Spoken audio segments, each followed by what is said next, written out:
All right, sound roll, camera roll, go.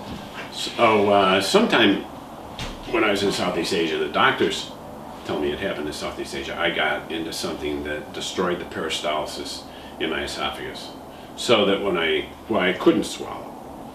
I just can't swallow, and I haven't swallowed since I was 21. So I'm used to it as far as that goes, but it was a real problem. I wasn't getting any nutrition into my system or anything. And I was out of the service, and I mean, I was in pain. I mean, I had such pain. I had a job in a rail yard for a while, and sometimes I'd be out there at night, and I have this pain that would knock me right over. It was my peristalsis dying, you know, it was my esophagus just giving out on me, and I went to the VA about it, and I was told I was okay and whatnot, and they just let me go. And then, you know, I was a hippie. I was bumming around, and I was very anti-establishment. I worked in soup kitchens that refused to give people a tax number. If you want to donate to us, fine. But if you're in it for a tax break, keep your stuff. That's the way we felt, you know, and etc. I lived that way. Didn't lock my apartments, let anyone stay in my place and all that. So I just wasn't inclined to be fighting the system over this thing. And I had this crazy idea that I could meditate myself into good health. The kind of thing you were doing in 1968, 69, you know. It didn't work too well. But, you know, I weighed 30 pounds less than I do now, and I'm lean now. So I was really sick. And after traveling around, I mean, I came to California in an incredibly circuitous way. I had a house fire in Rochester, New York, woke up in the place ablaze in the winter. So I was living with a woman and a little girl, and we just packed a truck and drove south all the way to Panama and sold the truck there. I ended up on the beach in Costa Rica for a while, and then someone sent me some money, and I flew to Miami and hitchhiked from Miami to Los Gatos until I got to California. So I'm staying with these people in Los Gatos, and I really was ill then, and they knew I was sick. And they wanted to take me to VA in Palo Alto, but I just thought I don't want to deal with it. I just didn't want to deal with it. And I never, of course, thought I was going to die. But one day they all went to a new beach in Santa Cruz, and I said, I'm staying, and I was sitting in a chair like this because I was in such pain. And when they came back, I hadn't moved. I hadn't moved the whole day. I couldn't move. And they basically picked me up and took me to the VA in Palo Alto. And the VA in Palo Alto, they could see I was a really sick young man, and I was a veteran, so they were going to nurture me. You know, they plugged me into IVs and whatnot, but they weren't going to do anything for me because I, you know, wasn't service-connected disability as far as they knew. So representative of the DAV came into my ward. This little area was for veterans, and I gave him power of attorney, and he found that he looked at my medical records and found that on my discharge physical, the last part of it, I had told the guy I was having pains in my chest. If I hadn't said that, I probably wouldn't have gotten anything, but I did. I was very fortunate. So you've been getting care from the VA for many years about this disability. So I had that operation in 1972. I've been out 5 years, so. And so I had the operation in 1972 where they severed the final opening into my stomach, so it's permanently open. So that's the way my inside is. And then they only gave me 10% disability, which was like, get out of here type of thing, you know, because I mean, we bring my wife down here. This is something that's with me all the time. I mean, I don't sleep through the night. I always choke on food, and it's just a serious thing not to be able to swallow. But the VA gave me 10% disability, and that's the VBA type of 10%. I didn't care. I did not care. I was a hippie, and I was working in a soup kitchen, and my place was a crash pad, and I wasn't going to fight the system for anything. It was years and years later where people kept saying, man, you should get more than that. You should get more than that. And I thought, you know, I might as well go for it, and I did. And then they gave me 30%. Well, 30% is the point at which you get health care with the VA, other than dealing with just your disability. At 30%, they'll take care of you, which still 30% isn't much, you know. So. And could you tell us about how you got care for PTSD? Well, okay. So I went into, I had my, maybe every 6-month appointment with my primary care physician. And a triage nurse asked me how I was doing. I said, okay. She said, are you ever depressed? And I said, yeah. I figured basically, did you, So could we, because I want. am I moving around too much? No. Oh. Oh, is he moving around too? Could we go back, because the way you told it to me before Lou was here, which you said, I'm okay, that's the way, what I always said. Yeah, right. That's my, say it, if you could, Yeah. that was really good. So Oh, could okay. you kind of go back and, so basically, how did you get care for PTSD? Okay. Well, I had a primary care physician appointment and went in and talked to a triage nurse first. And she went through asking me this, asking me that, how's your sleep and appetite? And she said, are you ever depressed? And I said, yeah. I mean, like, who isn't? That was my feeling. Who isn't? You know? And she said, well, do you ever feel like hurting yourself? I said, yeah. She goes, you ever feel like suicide? I said, yeah. I thought, come on. Who doesn't feel like killing themselves every now and then? I mean, I could laugh about it, you know? And she went, oh. And so she went in and talked to my doctor. When I went in to see him, he's sitting there going, hi, how you doing today? Afraid I was gonna just blow my brains out right in his office. Make a mess of things for him, you know? But he told me after he went through my whole physical thing, and then at the end he said, so you're depressed sometimes? I said, yeah. He said, you know, you can talk to a psychologist here if you want to. And I thought, I don't want to do that. And he goes, well, you might want to do it. And so I'm just going to tell them, if you want to make an appointment, I'm going to give them your name. And anytime you want to decide you want to talk to somebody, go over there, make an appointment, they'll see you. So I was then in the system to talk to psychologists, which I thought was very cool. In fact, it's one of the wonderful things about the VA, you know. If I can digress, I have tinnitus, so I wrote a poem about tinnitus. And I actually took it in, and I became very close to psychologists like you do, you know, so I took this poem I wrote about tinnitus in and showed it to the psychologist. She goes, yeah, I didn't know you had tinnitus. And I said, I always thought it was just a ringing in my ear, but it actually is tinnitus. But she said, you know, they have hearing aids now that can help you for that. And I said, really? She goes, yeah, let me make an audiology appointment for you. So that's the VA there. That's the wonderful thing in your book that you point out, is the continuity, the fact that I'm talking to a psychologist and she can hook me up with an ear doctor just like that, you know? Can you say that without referring to my book? Oh, yeah. That's the wonderful thing about, just say that one thing over again. You want me to ask? I don't want you to, because we're not, I see. if you could just not, if you could say that's a wonderful thing Okay. about the VA, that, you know what I mean? It's just like a wonderful thing like that book I read. Like that? No. That No cost book. $10. No, just say that's a wonderful. I only paid $8. You didn't pay There you anything. go, man. I She know. said, here comes this Irish guy. We'll soak him for 10. They don't know. Probably drunk. Where am I?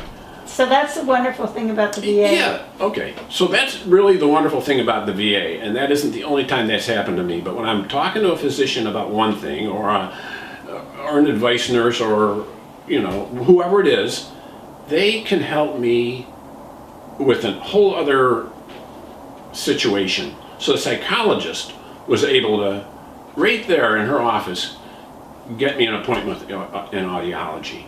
And so I went in there a couple times and they gave me hearing aids for tinnitus, which I don't find that they work, but my hearing level, my upper decibel hearing was gone anyway. So when I put them on, I hear a lot of stuff I wasn't hearing before, but I still do hear the tinnitus.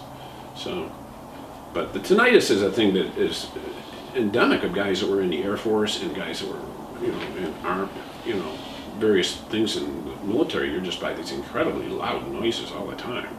And you're damaged and you don't know it. So I get out. That is, in a sense, a combat-related disability. So I get out and I'm a young guy. It's not that, it doesn't bother me that much. But after a number of years, suddenly I know, man, my hearing is really like loud. This is really loud. Well, it happened when I was in the service. So there's a drumbeat right now to change the VA so that, possibly, if I come back when I'm 45 and I go, I think this happened to me when I was in service, they go, buddy, you should have told us when you were 22, It's way too late for us to be helping you now. think of all the things that could have happened. You're giving it to you. Well, historically, this is what happens to guys that stand next to fighter planes all the time, you know? So, it's a problem. So how long you were in therapy, and say the thing about it took you 18 months to... Or Yeah, that's kinda- are we on? We're rolling. Okay, so then, So you got into therapy for... yeah, I mean, okay, so I was telling you, I talked to one of my brothers, my older brother, but I have two older brothers, but I talked to one of them about it, and I just laughing about it, you know, and that they said I should talk to a psychologist. He said, man, if somebody told me I could have free mental health counseling, I would go for it. I mean, what do you have to lose? And so I started going, and like I've said, I mean, if nothing else, it was, and I think it was going once a week then. If there was nothing else going on in my life, there was 1 hour a week when someone would sit and listen to me like I was interesting, which was a reason to encourage me to keep going, you know? But there was something that bothered me, and it would happen to me when I was out in the air. Oh, it happens to me still. It's going to always happen to me, I guess. But I never had told anybody about it. Catherine, nobody. I never shared it with anybody. And I used to know why I had it, but I thought, and I think a lot of guys with PTSD think they deserve it. I think you think this is my penance for what I did, you know. That was the way I felt. I thought, you know, you're a little bit messed up, man, but you deserve it. And so I just was kind of living with this thing. But after 18 months, I told this, it was a woman. I told her about it, and she just asked me about it. And then the next week I saw her, she goes, you know, you have PTSD. And I laughed about it, and I told a PTSD joke. I told her a PTSD joke. Do you want to hear a PTSD joke? So there's 3 veterans in a bar, in a dusty bar, in a warm afternoon, nursing tepid beers, and one's a World War II vet, and one's a Korean vet, and one's a Vietnam vet. And all of a sudden the door opens, and there's this kind of glowing character at the door, and the bartender says, "Hey, Jesus, how you doing?" And the World War II vet says, "That's Jesus?" He goes, "Yeah, that's he. Comes in here. You want anything? Yeah, he'll help you out." So the World War II vet says, "Jesus, can you help me out, man? I'm just kind of messed up." And Jesus touched him. He says, "You're okay now." And he goes, "Wow, man, I feel great." And the Korean War vet says, "Hey, do that for me." And he touched him. He goes, "Wow, I feel great." And the Vietnam vet says, "Don't touch me, man. I got my 100%. So, kinda. That's what I told this psychologist when she told me I had PTSD. That was my response.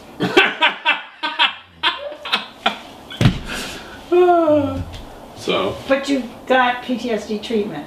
Well, okay, so then I thought, I kept seeing the psychologist and talking to them about it. I honestly think they helped me a lot. They actually did.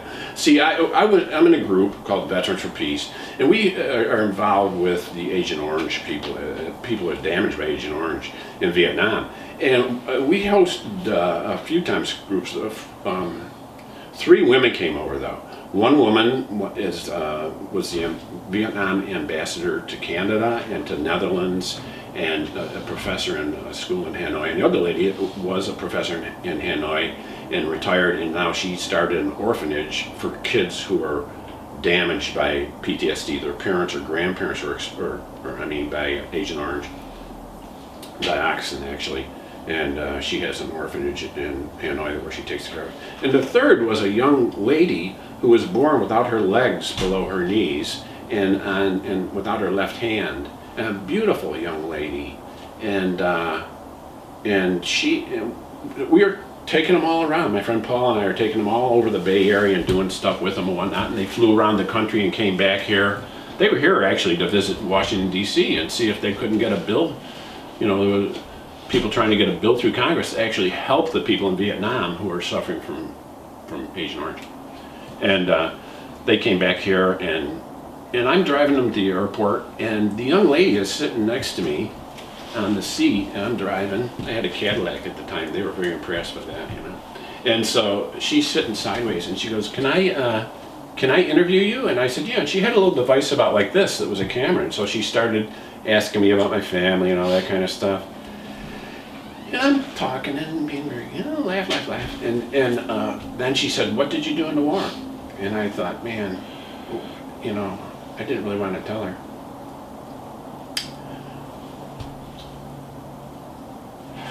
But I did, and I was, bothered by it. And she sat there for a minute, and she said, "I love you." And so I was floored by that.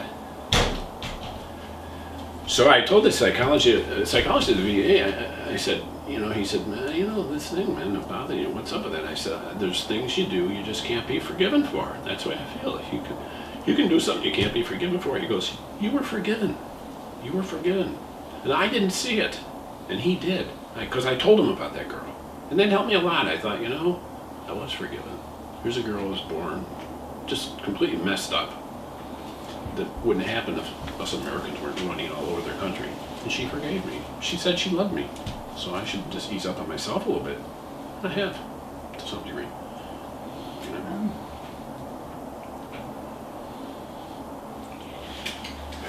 But here's the thing about it. People are saying, you should get something for PTSD, meaning I should get money, right? Which doesn't make you feel better when you get money. That was the deal.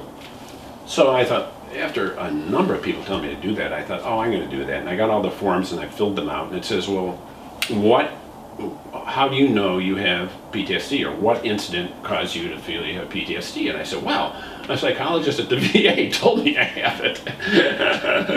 So my claim was turned down. You never got compensation? No, and I went through that 2 times, and I said, look, I am not gonna, that bothers me incredible. It's more of a bother to me to go through this routine with those people. Right. I really obviously don't need the whatever they give me, another $300 or $400 a month. I don't need the trouble, to get it. So I forgot about it. So and that was a victory. Yeah. Yeah. It really was. So. If you were to say succinctly how the VA has helped you, what would you say, or what the VA? Sure. When I go there, it's a good feeling. Yeah, so I keep getting off on something slightly different from what you asked me, but I got 2 forms recently to fill out. One's the million veteran thing. The other was Say, I would like you to explain what the million veteran thing is. You explained it to me then. So it's a study looking at the impact of genes on health, genetics on health. So if you could just, because. Okay. So I got 2 forms recently in the mail, within about a week or 2 from the VA, and one was a questionnaire. They wanted me to become part of a million veteran survey, which is a genetic thing. I'd actually fill out some forms, whatnot, and then I'd meet with somebody, and they'd take a blood test, and they were going to, put me in a pool with a million other veterans and try to determine genetically whatever they're going to do, which would be probably very interesting. The other one was just a flat-out questionnaire about how I'm being treated by the VA. It was like multiple choice, like, how is your care? Very good, no, excellent, very good, good, not so good. That was that kind of a thing, and I had maybe 30 questions or 25 questions, right? Just about how I'm treated at the VA when I go there. This to me was, I have a real problem with this form, obviously. So I went through checking them off. I mean, I tell you, everything I could say was whatever it was, the very top, excellent or very good. I don't have a problem with anybody out there. All the people behind the counter that I talk to are friendly. The nurses' aides are really nice. The doctors are friendly.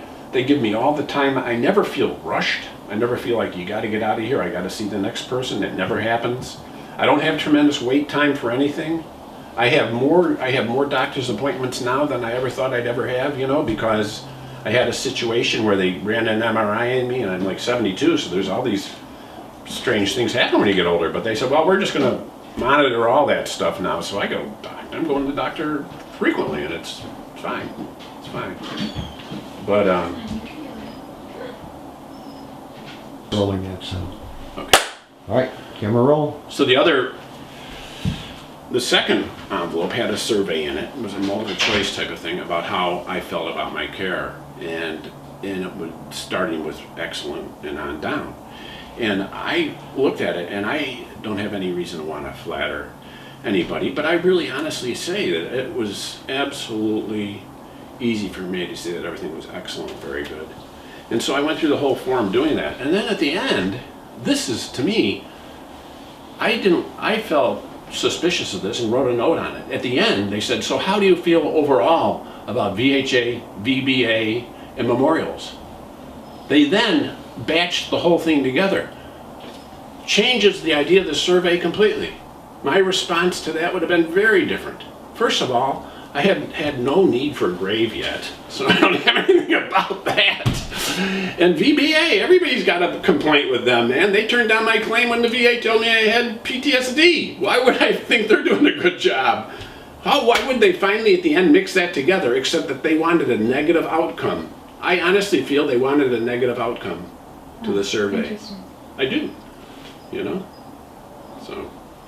So, Denny, how do you feel about what you're hearing about outsourcing VA care, privatizing VA care?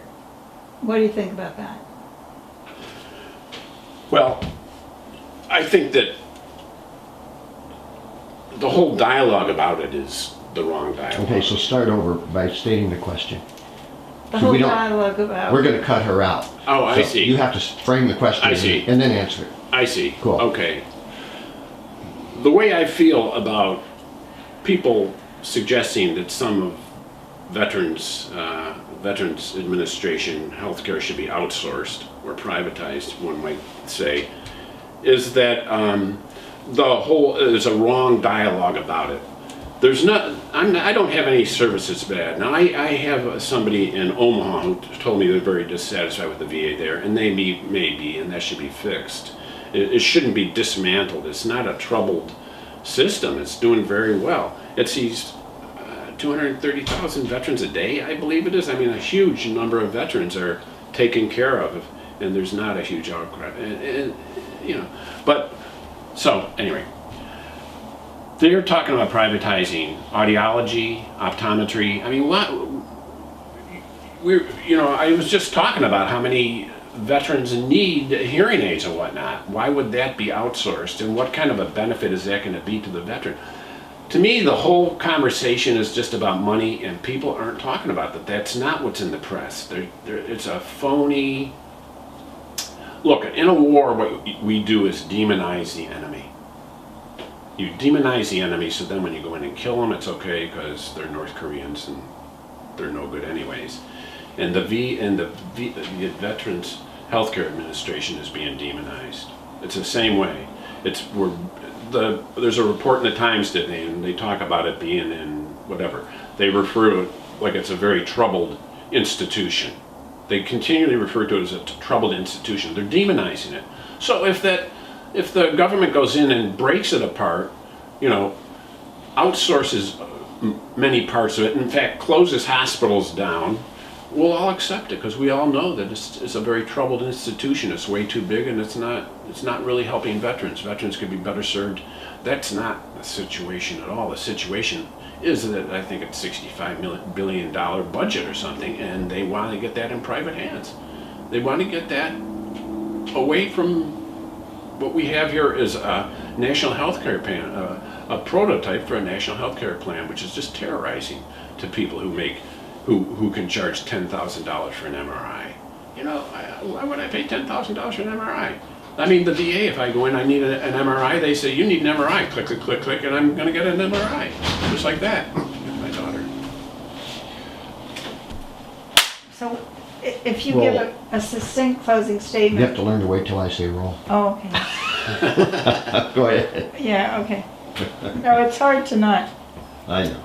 If you could give a succinct closing statement about, I think something that says that, we shouldn't be giving this money to the private sector and we should be strengthening the VA. What is something, Sure. I mean, something succinct and kind of conclusionary. Sure. My great-grandfather lost his leg in a battle in the Civil War. They just sawed the darn thing off right out on the battlefield, In fact, he wrote a letter about it in 1894 to the Department of Pensions in Washington D.C. because he wasn't getting taken care of properly, and he actually died when he was 64 of complications of this darn thing. So we've never done well by veterans, as far as I know. Okay, I love dogs. Yeah, I like this dog. She's just too much. Okay? You're on. Yeah. Your conclusion statement. Sure. So, veterans have never been treated very well. Yeah, veterans, for the most part, like Martin Luther King's speech that he delivered in 1967, April 67, where he transformed himself from a person that was just, or publicly, from a gentleman that was just interested in the civil rights movement to being against the Vietnam War. He said, I'm against, all the reasons he was against it was, one was Johnson had tried to have a peace, or a great society, and the Vietnam War just sucked that money right out of the budget, so that the Great Society didn't happen. And two, the boys and men and husbands that were going over there were all from working and poor class. So, first of all, at home they weren't being taken care of, and then disproportionately they were getting killed in this war that shouldn't have even been fought. That exact same thing is happening now in our country. We have an administration proposing $60 billion extra into the Pentagon and cutting out Meals on Wheels, school lunches. Is the exact same thing happening now. You know, the fact that they want to take benefits away from veterans doesn't appeal to me. It makes me very angry at all, but we shouldn't be surprised. It's just exactly pro forma what they're doing, and they've done it all along, you know. So you feel that the VA should not be dismantled and outsourced, and that it should be strengthened, that it should be continue to give the kind of services you've received and perhaps even more? So I feel the VA is a reparable institution. I don't see that it's on the brink. If I have a car out here that works fantastically for me and the headlights go out, I don't just get rid of the car. I have the headlights fixed. You know, if someone tells me, I mean, the VA service in the Bay Area is fantastic. We have three, I know, I've been to Palo Alto, I've been to Fort Miley, and I've been to Martinez. They're all great institutions. I'm perfectly happy to go to any one of them. If there's another institution, Omaha isn't like that, well, it can be obviously be brought up to this level. In fact, I'll tell you how it'd be easier to bring up this level. One of the problems here is that housing is so expensive. It's very difficult to get people to come here to fill a VA slot, you know, in a hospital, because the rent is so preposterous. Well, Omaha's a nice enough city. You could buy a house there for $90,000, you know. That whole system there could be absolutely fixed very easily, very easily. You just send people, like in the military, send a bunch of people from Fort Miley, TDY, to go there and work for a while till they got the darn thing up and running. You know, there's no reason to take it apart, except people are after the money. That's all there is to it. What do you think? You ready? You done?